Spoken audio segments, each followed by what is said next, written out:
بما اننا عندنا عيد ميلاد فالحلو ما ياكلش الا الحلو، بدون فرن ولا بيض ولا حتى كمان هتضيفي دقيق. حاجه حلوه كده سريعه من ام بلاش. ما تيجوا مع بعض نشوف عملنا ايه النهارده. بس قبل ما نبدا يلا مع بعض نقول بسم الله. عندي حله حلوه كده ضفت لها معلقه من الزبده او السمنه اللي موجود عندك، ضفت عليهم كمان معلقه من الفانيليا السايله، وكمان هنضيف عليهم كميه السكر المناسبه النهارده وهم 3 معالق بس من السكر.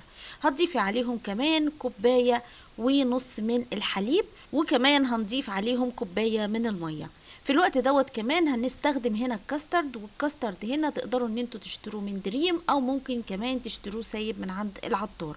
هتضيفوا 3 معالق كبار من الكاسترد، وكمية المية والحليب هي ديت المناسبة لعمل الكاسترد اللي احنا عايزينه النهاردة معانا ما يبقاش تقيل قوي.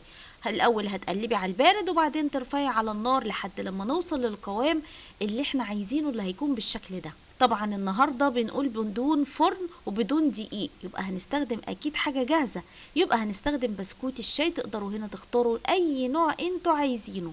الكوبايه اللي معايا ديت نصها ميه ونصها حليب. تقدروا ان انتوا كمان تستبدلوها بحاجات كتير قوي، زي مثلا العصير، زي مثلا مياه غازيه، مش عايزه اقول انواع، زي مثلا ان انتوا مثلا ممكن تجيبوا القهوه اللي هي سريعه الذوبان وتدوبوها وتعملوا نفس الخطوات اللي انا بعملها.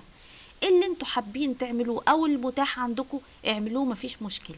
بتجيبي بايركس او صينيه عندك وتعملي طبقتين من البسكوت، بس بعد ما تغمسيها في الحليب او العصير او زي ما قلتلك.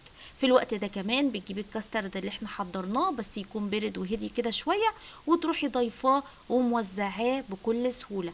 بيدخل التلاجة لمده نص ساعه لحد لما نكمل بقيه تحضير وصفتنا النهارده. معاه شويه كده من الفراوله، قولوا مثلا ربع كيلو. بناخد فراولايه فراولايه كده ونقسمها لاربع تربع لحد لما تبقى معاكي بالشكل ده. وممكن كمان لو حابه تقسميها نصين او حابه تصغريها وتعمليها قطع صغيره مفيش مشكله. عايزه اقول لكم على حاجه مهمه جدا. احنا النهارده بتتفرجوا عليا مثلا وده موسم الفراوله، ممكن بعد كده فراوله خلصت مش موجوده، نعمل ايه؟ نستبدلها باي نوع فاكهه تاني وتعملوا نفس الخطوات. هتضيفي كوبايه ونص من الميه، عليهم 3 معالق من السكر، وكمان باكو من جيلي الفراوله.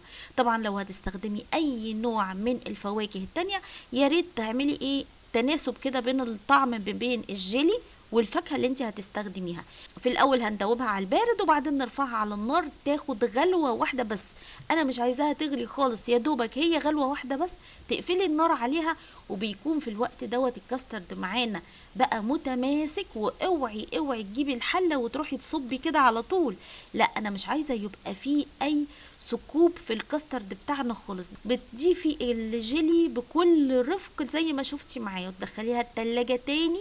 مش هضحك عليكي، انا سبتها مدة لا تقل من 4 ل5 ساعات عشان يكون الجيلي تماسك وتطلع معاكي القطعة متماسكة بالشكل اللي انت شايفاه معايا ده، وكمان الطبقات ما تدخلش كلها على بعض.